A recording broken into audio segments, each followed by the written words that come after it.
E aí, galera, beleza? Tudo bom? Hoje a gente vai falar sobre os produtos que a gente pegou no hype, né? Que são produtos que aparecem do nada, tem uma demanda gigantesca, todo mundo vai querendo, e depois eles somem, desaparecem, né? Pra começar, o primeiro produto que a gente pegou nessa linha foi o casaco Ted. Esses casacos aqui no inverno do ano retrasado, eles explodiram, todo mundo queria, todo mundo apareceu usando. Era um produto que era meio complicado de achar, inclusive a gente vai deixar um vídeo que a gente fez sobre esse produto aqui na época. Foi bem complicado, mas a gente conseguiu aproveitar bastante, foi o primeiro produto assim que a gente conseguiu pegar. E a gente conseguiu uma estratégia bem legal nele, porque tinha bastante homem querendo esse tipo de casaco e ele não aparecia, né, não achava e tal. Então a gente fez um anúncio também para casaco Ted masculino. Era um produto que não vendia tanto quanto o feminino, mas a margem era muito melhor, a gente conseguiu um preço maior e tal. Então foi um produto bem legal nesse sentido. E o segundo produto desse hype, ele começou com os TikTokers, começaram com as confeitarias, começaram com esse negócio de renda extra, que é a nossa bonitinha aqui, a nossa querida máquina de donuts. Foi um hype gigantesco nas redes sociais. Até que quando chegou pra gente, a gente conseguiu pegar muitas caixas, né, de um fornecedor. E quando esgotou desse fornecedor, a gente teve que pedir pra vir do Rio de Janeiro pra cá. Pois é. A gente achou com o pessoal, uns colegas nossos na época, eles tinham achado lá no Rio, aqui em São Paulo não tinha, já tinha acabado tudo. Tinha um pessoal trazendo, mas estava no container, então ainda ia demorar muito pra chegar, e no Rio ainda tinha algumas. Então a gente achou interessante, né, como estratégia trazer lá do Rio pra cá, só que acabou que o frete ficou bem caro, né, então foi um produto que assim, a gente trouxe pra cá, a gente conseguiu pegar umas caixas, só que também foi um produto que deu muito trabalho, porque foi bem na época que o Mercado Livre ele começou a colocar a reputação pelo anúncio. Então o que muita gente começou a fazer? Eles pegavam, um ficava denunciando o outro, o anúncio ia lá para baixo, caía, perdia a reputação e eles continuavam vendendo. Então a gente não fez isso, a gente deixou lá, perdeu os anúncios. Quando a gente começou a ranquear de novo, que o pessoal já estava vendendo, começou a chegar as importações. Então o produto que a gente tinha pagado caro acabou não compensando, porque além do produto ter pagado caro lá no Rio, a gente teve que pagar o frete. Então foi um produto que, tipo assim, a gente estava pagando 95, 96 na época, e aí quando começou a chegar aqui em São Paulo, eles começou a chegar a 50, 60 reais. Então é um produto que deu uma encalhada boa, que deu uma dor de cabeça, mas no período que a gente conseguiu vender ainda deu um lucro, né? A gente pegou bem o pico da procura, então foi bem isso daí. A gente conseguiu ter bastante produto em estoque, a gente conseguiu ter bastante venda por conta do hype, mas quando chegou aqui em São Paulo de novo as importadoras, a gente já tava com um produto mais caro do que precisava. O terceiro foi o copo do Neymar, né? Esses copos aqui começou a vender, começou a ter uma procura no ano passado, o pessoal começou a gostar bastante, usava em academia, usava em diversos lugares, né? Pra trabalhar. Exato. Só que aí depois acho que o Neymar usou um tempo lá acho que foi no Cruzeiro, alguma coisa assim, e aí estourou. A procura foi imensa, todo mundo queria o copo do Neymar, o copo do Neymar. Então a gente tinha, a sorte que a gente ainda tinha em estoque aqui. E aí foi um produto que desovou muito fácil, porque acho que o pessoal não tinha se programado para a demanda que ele ia ter. Então a gente conseguiu vender e vender até num preço bom. Foi um produto que a gente, né, deu essa sorte aí, porque ele estava bem devagarzinho, a gente estava tendo que vender ali quase no 0 a 0. Mas aí depois de um tempo a gente, né, por conta do Neymar aí, ele saiu bem. E a gente vai agora pro nosso próximo produto hypado, que é esses livrinhos de colorir, os Bobbie Goods. Eles começaram nos Estados Unidos e vieram pro Brasil já com essa febre, que, por falar bem, é muito gostoso de você pintar, é muito divertido. Mas o que surpreendeu a gente não foi a venda só do Bobbie Goods, foi fazer o conjunto do Bobbie Goods e aquelas canetas de ponta dupla para pintar, canetinha de ponta dupla. Isso foi estouro e até hoje é um grande estouro.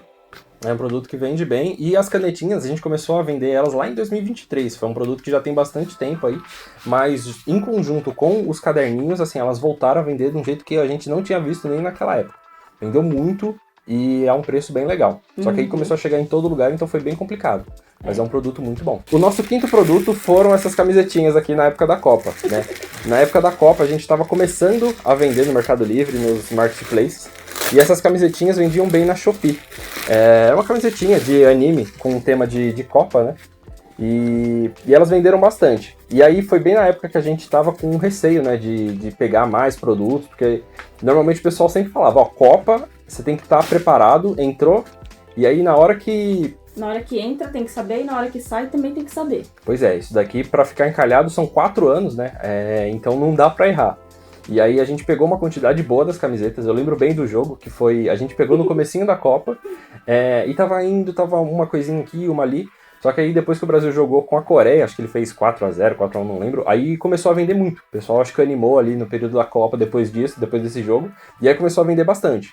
E aí a nossa estratégia era pegar uma quantidade boa, que a gente sabia que ia vender até o próximo jogo, que era contra a Croácia, se não me engano. E a gente ainda pegou uma gordurinha um pouco a mais, porque provavelmente o Brasil ia passar da Croácia, e aí depois ele jogava com a Argentina, né? Então a gente falou, bom, entre esse período de jogar com a Coreia do Sul e com a Argentina, dá pra vender uma certa quantidade. E aí a gente pegou calculando pra isso. Só que aí o Brasil perdeu pra Croácia, né? Então eu lembro de a gente estar montando os pacotes, né, durante o jogo, e aí na hora que entrou nos pênaltis, caiu as vendas, começou a cair, e depois que o Brasil perdeu, assim, zerou. O pessoal que já tinha feito pedido começou a cancelar na mesma hora, e aí foi um desespero, porque a gente tava com aquele monte de produto ali, mas ainda assim continuou vendendo. O pessoal, apesar de ser um produto temático da Copa, o pessoal gostou, né? Então ainda assim ela foi saindo, mesmo depois do hype, né, ela continuou vendendo. E um detalhe, essas camisetas também vendeu bastante durante as Olimpíadas. Exato. Por mais que a gente tivesse essa gordura um pouquinho boa, nas Olimpíadas a gente conseguiu vender muita, porque o Brasil teve bastante destaque, teve bastante comemoração com a parte de skate, a parte de ginástica. Então a gente vendeu bem. Por mais que o tema fosse futebol, a gente vendeu pra caramba essas camisetas da Copa nas Olimpíadas. É meio estranho. É porque, na verdade, o que aconteceu é que os fornecedores eles já não tinham mais essas camisetas, né? A gente comprou lá tudo na época da Copa.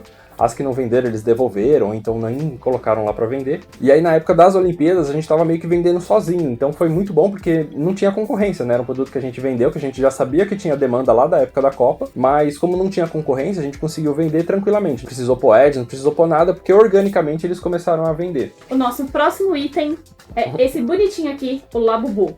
Ele também estourou no TikTok, foi uma influenciadorazinha aí. Apareceu com o chaveiro dele e as vendas começaram assim instantaneamente. Quem tinha estoque se deu muito bem, a gente conseguiu pegar bastante estoque porque a gente tinha bastante amizade com o fornecedor. Ele passou pra gente de primeira mão.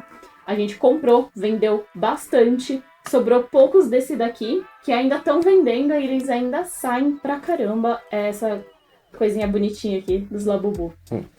O problema do Labubu é que ele é uma marca registrada, né? Então a gente viu bastante gente, teve bastante colega nossos que perderam conta por conta de colocar lá no nome, né? Labubu e tal. Então era um produto que a gente conseguiu vender, mas nesse formato, né? Que é o chaveirinho mesmo. Aquele maiorzinho, que é o bonequinho, que foi mó febre, a gente nem arriscou de pegar. A gente focou nesse daqui porque a gente sabia que não era exatamente igual, né? Era mais um chaveirinho, uma coisa mais bonitinha. Então a gente conseguiu vender, mas sem usar o nome, né, do Labubu, que era o que estava dando problema. Tinha gente que tinha conta ali mais 4, 5 anos e chegaram a perder por conta disso, tá? A gente viu muito vendedor Gold perder conta por fazer o anúncio do jeito errado, querendo usar a marca, né? Foto registrada também, tem que tomar muito cuidado. E esse daqui foi o campeão de a gente ver amigos muito próximos perder conta. Então foi bem assim, foi bem complicado essa época deles. Vendemos bastante, mas também a gente teve que aprender muito e tomar muito cuidado para vender isso daqui. Bom, o sexto produto foram essas arminhas aqui. O sexto produto foram essas arminhas aqui, tá? Elas venderam... Na verdade, a gente pegou a primeira vez em 2023, no Dia das Crianças de 2023, e encalhou. Não vendeu, a gente ficou com umas peças lá, ficou parado. Foi um produto que a gente viu que era muito legal, que tinha muita oportunidade, mas não emplacou. E aí ele veio emplacar no ano passado, em 2024, que aí vendeu horrores, né? Vendeu um monte, vendeu no Dia das Crianças, vendeu no Natal. No Dia das Crianças... Teve muito hype de ter competições entre os bairros, em quadras de esporte. Então estourou. Isso daqui foi engraçado, porque a gente chegou a ver, acho que em 2023 a gente pagava, acho que era 50, 60 reais. A gente chegou a ver essa mesma arminha aqui por 380, tá? No fornecedor lá, quando tava na loucura, que ninguém mais achava. Então foi o primeiro produto que a gente viu como que realmente funciona a questão da oferta e demanda. Tá? E aí tinha esse modelo aqui ficou bem complicado de vender, porque tinha muita gente. Tinha importador que estava vendendo direto isso daqui, então você não conseguia preço de jeito nenhum. Mas aí a gente focou nesse modelo aqui, que era um modelo que ela é um pouquinho mais barata, é um pouquinho mais simples, mas ela é maior, então a gente viu que chamava atenção. E a gente já tinha um anúncio dela ranqueado lá em 2023. Então a gente só aproveitou o anúncio, continuou pondo lá mais estoque nela e ela continuou vendendo. Então foi um produto que a gente se deu bem aí nessa questão do hype. Sem contar que ela é muito mais divertida, porque ela tem os dardos, que lembram uma marca aí, e as bolinhas de gel. Então você consegue brincar com os dois. Se acaba esse, você tem esse. Se acaba esse, você tem esse. E os dois produtos são muito fáceis de você comprar para recarregar a arminha. Ela é bem versátil, então a gente, normalmente hype, a gente gosta de ver o que é o produto que tá vendendo e como que a gente pode aproveitar o hype sem necessariamente vender o mesmo produto, né? Porque o mesmo produto você vai ter muita dificuldade. Você vai ver que vai ter fornecedor que vai estar trazendo e vai estar vendendo e vai ser o seu concorrente. Vai ter muita gente que vai fazer um anúncio muito melhor que o seu, que vai tirar foto, vai fazer um vídeo. Então esse produto de hype é muito complicado de entrar. A gente já entrou em muitos deles, né? Esses daqui foram os que mais chamaram a atenção, que a gente conseguiu lembrar aqui. Mas é uma linha que vale a pena, tá? A gente vai estar trazendo um vídeo aqui explicando mais quais são os tipos de produtos que a gente gosta de trabalhar e que a gente tem hoje no Mercado Livre, né? Nas outras plataformas. Mas aí de hype são esses daqui, tá bom? E o hype é importante você saber a hora que você vai entrar e a hora que você vai parar de comprar, não é sair.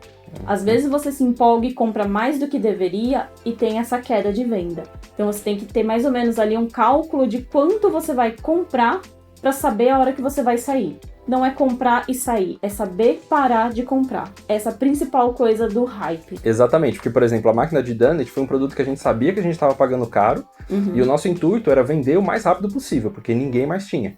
Infelizmente não deu certo, né, por conta dos outros vendedores, mas a questão do hype é justamente essa, saber que você está pagando um valor e que você tem que se pagar rápido. Exatamente. Então é isso, então espero que você tenha gostado aí desse vídeo. Não esquece de deixar o seu likezinho, curtir a gente e compartilhar para todo mundo esse vídeo. Isso, e se puder se inscrever no canal também, a gente está trazendo mais vídeos, tá, com essa temática de e-commerce, de venda e de empreendedorismo. Então se inscreve aí, vai acompanhando, você vai ver que tem muito vídeo bacana, tá bom? Então é isso, muito obrigado e tchau, tchau. Tchau, tchau!